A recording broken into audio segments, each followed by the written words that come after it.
I've devoted the last decade of my life and more now to practicing the career of a politician. Let me first suggest a few books on politics that I believe would inform most of you who care about the issues, ideas and values that really matter in politics. Start off with Plato's Dialogues rather than his alarmingly utopian The Republic, because of course even though the most famous lines in that, those attributed to his teacher Socrates, are debatable, I think that there's no better exposition of the idea of universalism or of the existence of timeless verities applicable throughout the political world.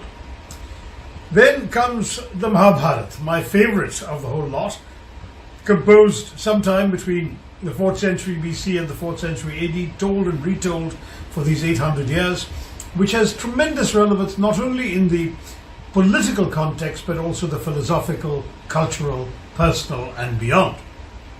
The great epic depicts a world of conflict and betrayal, opportunism and high principle, lust and disinterested action. All of the contrasts of human behavior are there, and it rewards retelling, as I tried to do myself in my first work of fiction, The Great Indian Novel, where I tried to ask the question, what would a 20th century Ved Vyas write about the great Indian story of his time? But the fact is that all of this, I think, still comes through from the original Mahabharata itself in any translation, offering us insights indispensable to our contemporary polity and its problems. Then, of course, there's Kautilya's Arthashastra about the 4th century BC as well. The world's most pragmatic political primer, certainly the oldest, 16 centuries or 18 centuries older than Machiavelli, a ruthlessly unsentimental disquisition on statecraft, rooted in the assumption that politics is about power rather than principle, and its analysis of the competing interests of neighboring states could be applied to many parts of the world today without amendment. And then if I were to mention a fourth political book, it would be Jawaharlal Nehru's Timeless, The Discovery of India, which spells out a profound vision of what has made India and shaped Nehru himself.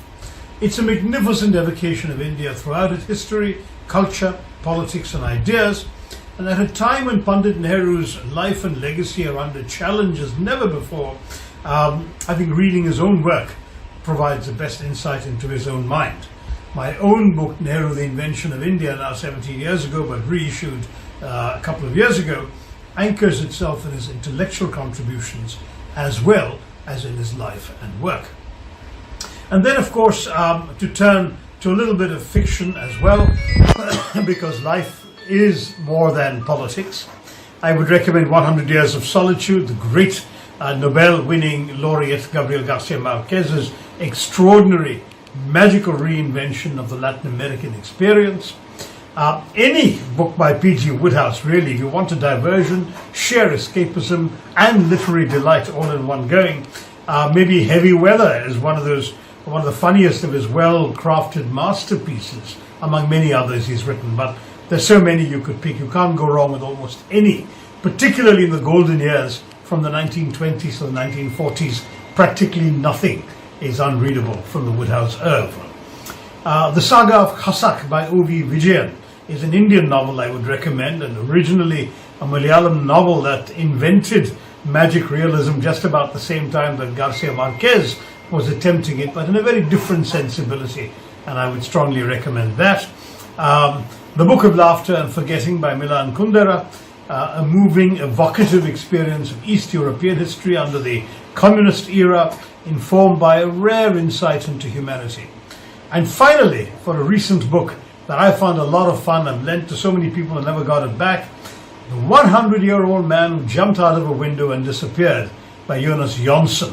It's the funniest, most joyous book I've read in years, one which I've really thoroughly enjoyed because it's 20th century political history retold through an ingenious plot in a comic caper, a sort of Forrest Gump meets I don't know, madcap Richard Gordon or something that never ceases to surprise and delight. So, use books for escape, for education, for entertainment, and for edification.